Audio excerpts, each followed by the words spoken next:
ایک تتر ایک بٹیر لڑنے میں تھے دونوں شیر، لڑتے لڑتے ہو گئے گم ایک کی چونچ ایک کی دم، یہ والا ماحول تھا۔ اور کیا کیا گالی گلوچ ان لوگوں نے آپس میں نہیں کی۔ فنڈامنٹل ڈیسیژن ہو چکا ہے، کسی پولیٹیکل پارٹی کے ساتھ ہمارا کوئی اتحاد نہیں ہوگا۔ کیا کہیں گے سر یہ سراج الحق صاحب کی زگ زیگ سیاست کے بارے میں؟ بسم اللہ الرحمن الرحیم۔ دیکھیں جی، سراج الحق صاحب میرے لیے قابل احترام ہیں، اسلامی جمعیت طلبہ کے ناظم اعلیٰ ہوا کرتے تھے، تو میں راول پنڈی کا ناظم ڈویژن تھا جی، ہمارا ایک ساتھ گزرا ہے 80s کے اینڈ میں۔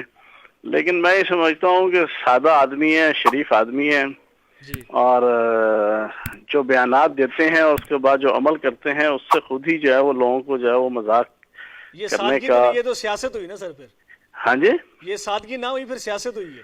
نہیں سیاست نہیں، ان کو نہیں پتا ہوتا وہ کیا کہہ رہے ہیں، کس وقت کہہ رہے ہیں، کیا عمل کس وقت کرنا ہے۔ کبھی زرداری کو برا کہتے ہیں، پھر اس سے زرداری سے ملاقاتیں کر رہے ہوتے ہیں، کبھی جناب نواز شریف کے خلاف پٹیشن کرتے ہیں تو نواز شریف کے ساتھ اتحاد کر رہے ہوتے ہیں، کبھی نواز شریف کو صبح برا کہتے ہیں، شام کو کشمیر الیکشن کے اندر ایک سیٹ کی خاطر جو ہے نا وہ ان کے ساتھ اتحاد کر لیتے ہیں۔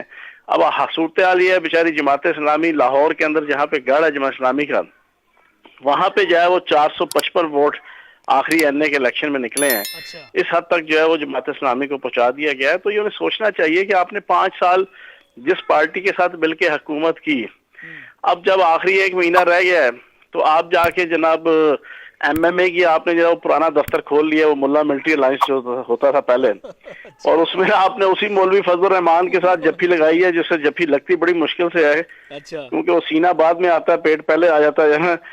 تو یہ بیچارے نحیف سے میری طرح کے جو ہے نا سراج الحق صاحب نے مولوی فضل الرحمان صاحب کے ساتھ جفی لگا لی، جس مولوی فضل الرحمان صاحب کو پچھلے 10 سالوں میں کیا کچھ جو ہے وہ برا بھلا انہوں نے جماعت اسلامی نے نہیں کہا۔ اچھا، تو کہنے کا مقصد یہ ہے کہ بس عجیب و غریب قسم کی سیاست ہے۔ میں بہت زیادہ ڈیپلی اپنے ٹپیکل سٹائل میں جو میرا کرٹیسزم ہوتا ہے میں نہیں کرنا چاہتا، کیونکہ تھوڑا سا رسپیکٹ کا جو ہے نا وہ ایک مجبوری ہے میری۔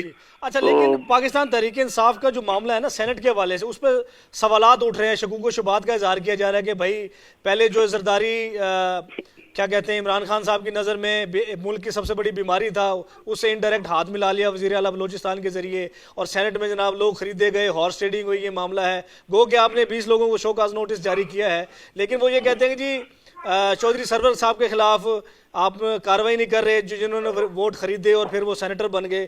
تو یہ اس کے بارے میں کیا کہیں گے جو سوالات اٹھ رہے ہیں سینٹ کے انتخابات اور آئندہ آپ کی سیاست کے حوالے سے پاکستان تحریک انصاف پر؟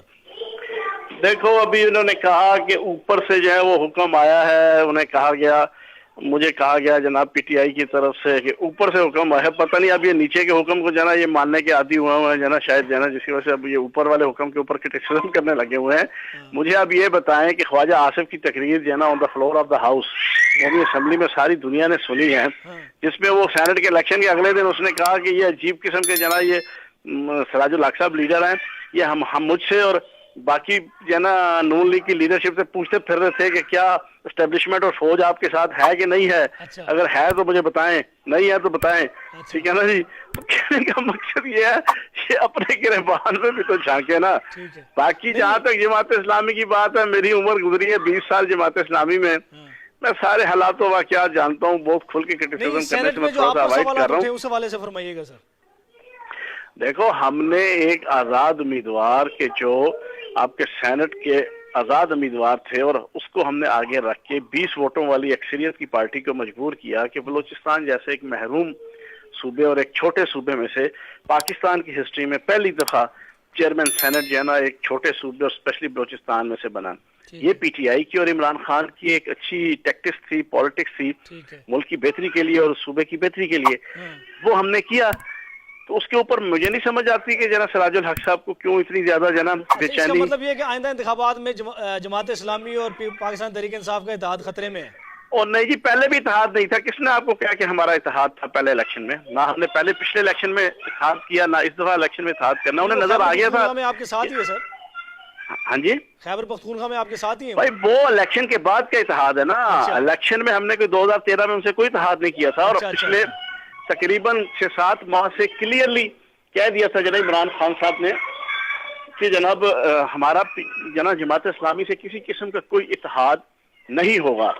تو جب انہوں نے یہ سن لیا انہیں سمجھ آ گئی کہ پی ٹی آئی نے گھاس نہیں ڈالنی، تو پھر انہوں نے اس قسم کی حرکتیں شروع کر دی ہیں جناب سراج الحق صاحب۔ پیپلز پارٹی سے کوئی اتحاد ممکن ہے آپ کا الیکشن سے پہلے یا بعد؟ بھائی جان کسی پولیٹیکل پارٹی کے ساتھ یہ ایک ہمارا جسے کہتے ہیں نا کہ فنڈامنٹل ڈیسیژن ہو چکا ہے، کسی پولیٹیکل پارٹی کے ساتھ ہمارا کوئی اتحاد نہیں ہوگا۔ الیکشن کے بعد کی بات کر رہا ہوں، تب ہو سکتا ہے کسی کے ساتھ؟ اور بھائی سیاست کے اندر کون سی چیز، اب آپ بتائیں کہ یہی پیپلز پارٹی اور نون لیگ تھی، یہی بینظیر بھٹو صاحبہ اور نواز شریف صاحب تھے جو 1985 سے لے کے 1999 تک ایک دوسرے کی جو کلاس لیا کرتے تھے، اور صورتحال وہ بنی ہوتی تھی کہ ایک تتر ایک بٹیر لڑنے میں سے دونوں شیر، لڑتے لڑتے ہو گئے گم ایک کی چونچ ایک کی دم، یہ والا ماحول تھا۔ اور کیا کیا گالی گلوچ ان لوگوں نے آپس میں نہیں کی، کیا کیا نواز شریف اور اس کے حواریوں نے محترمہ سراج الحق بینظیر صاحب بھٹو، کے الزامات کو آپ قطعی طور پر اور تقریباً مسترد کرتے ہیں؟ مطلب مسترد کیا کرتے ہیں، اس پہ ہنسی آتی ہے جنا، ہنسنے کے علاوہ اور کوئی چیز، عوام بھی ہنستی ہے جنا، عوام بھی سنتی ہے، کہتے ہیں یار دیکھو ابھی پی ٹی آئی کے ساتھ حکومت میں شامل ہیں اور ساتھ ہی جنا یہ باتیں بھی ایسی کر رہے ہیں جنا۔ ٹھیک ہو گیا سر، ٹھیک ہو گیا۔